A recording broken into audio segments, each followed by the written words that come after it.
Už je tomu pár dní, odkedy bol vydaný rozsudok, že bývalý prezident Andrej Kiska je právoplatne odsúdený za daňový podvod. Je zrejmé, že skutok sa stal a Andrej Kiska je známy už nielen ako podnikateľ, ktorý zbohatol na úžernických pôžičkách s vysokými úrokmi a tým sa priživil na ľuďoch, ale aj ako špekulant s pozemkami, či ako prezident nepracujúci 3 dni v týždni. Navyše je už z neho aj právoplatne odsúdený daňový kriminálnik. Súvisí to so zaúčtovaním nákladov spojených s jeho propagáciou pred prezidentskými voľbami v roku 2014. Podvádzal pri uchádzaní sa o najvyššiu funkciu v štáte. Takéhoto sme mali prezidenta, dámy a páni. A je to hanba. Čo ma ale náramne pobavilo, bola jeho reakcia. Ako náhle sa dozvedel rozsudok, pre médiá vyhlásil, že sa nevzdá a bude bojovať za očistenie svojho mena. Nezabudol však zdôrazniť, že za všetko môže premiér Robert Fico.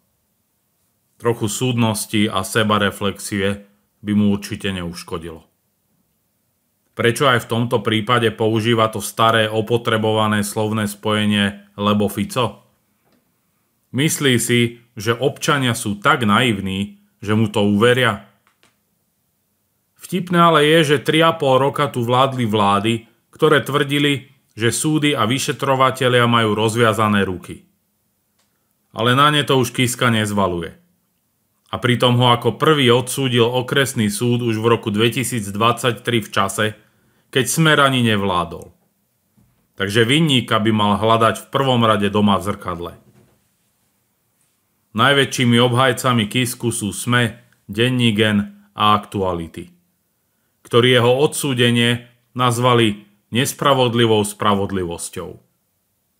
Vedia vôbec, čo toto slovné spojenie, tento oxymoron znamená? Rozpísali sa o tom, ako mnohí občania, vrátane samotného ex-prezidenta, cítia krivdu.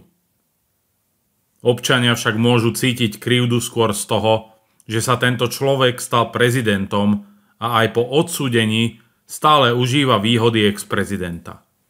Plat, auto a šoféra.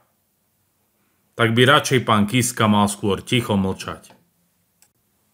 No v uzamknutých článkoch uvedených médií, prístupných len pre predplatiteľov, už následne aj priznávajú, že je vinný a že rozsudok je bez pochyby zákonný. Navonok však publikovali nadpisy naznačujúce, že je to vina Fica a Smeru. Čím sa snažia vytvárať dojem, že Kiska za nič nemôže. Pritom rozhodnutie oni sami niekde v tieni slov pre omnoho menší počet čitateľov označujú ako zákonné a jeho označujú za vinného. Ach, tie manipulatívne a zavádzajúce médiá.